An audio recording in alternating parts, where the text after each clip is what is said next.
Hey everybody, it's hot outside. It's about 95 degrees. I just got back from flying. We did 3 GPS approaches, 2 ILS approaches. I'm not instrument rated yet.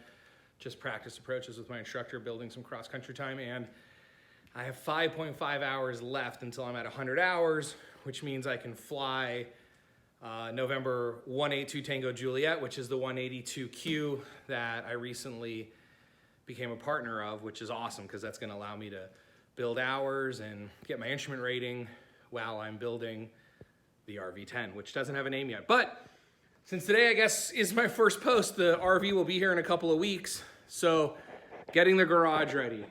I drive a 1999 4Runner that I just reupholstered the seats on, and I love this car. It is a beast, but this is what I got today.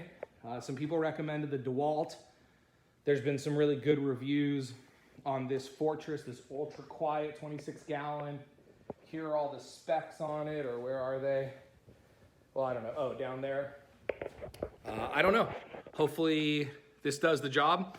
It seems to match all the criteria that we need. People say it's really quiet. It was like $200 less than the equivalent Dewalt. But we'll see. Harbor Freight. But we're cleaning up the garage. So I had all this shelving up there, which I think is going to be great for some of the skins and some of the big flat stuff.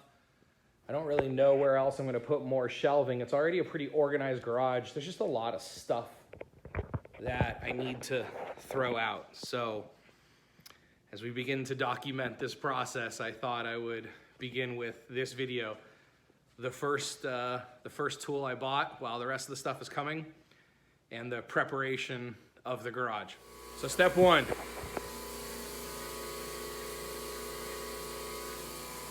Got the air compressor set up. It's in a nice little spot. It just so happened to work out, and it's running right now. I have no idea how many decibels it is, but that's the one thing everyone said, is that you need one that's quiet, one that you could work in the environment. And I can tell you right now, I can easily work in this environment with that running. My family's in here.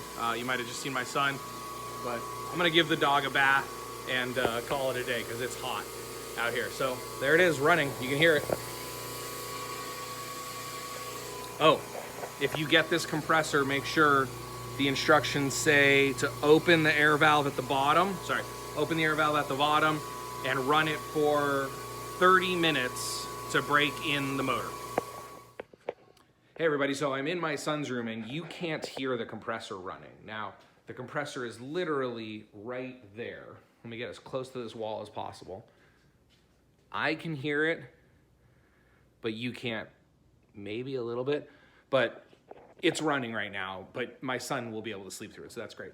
The other thing is I'm gonna bring up 3 pictures here. The first picture is gonna be when we pressurized the tank, the automatic shutoff stopped it at 170, a couple short of the 175 it says. That was at about 8 o'clock at night. It was probably 100 degrees in the garage. I mean, it was a really hot, late afternoon, summer day.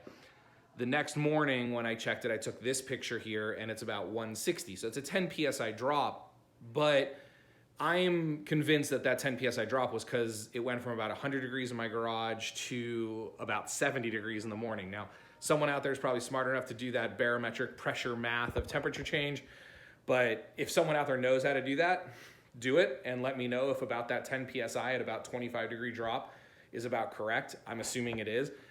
So then I decided to let it go for it's been 48 hours now, and it has maintained at 160. So the picture you're seeing now is 48 hours later, 2 days after I set the tank, haven't touched it. So it's holding. Up to now, like I said, I haven't used it yet for anything, but it's doing everything it's advertised to do. It's quiet, I can work in the garage, my son can sleep through it. We'll see about when the riveting gun gets going. But so far, so good.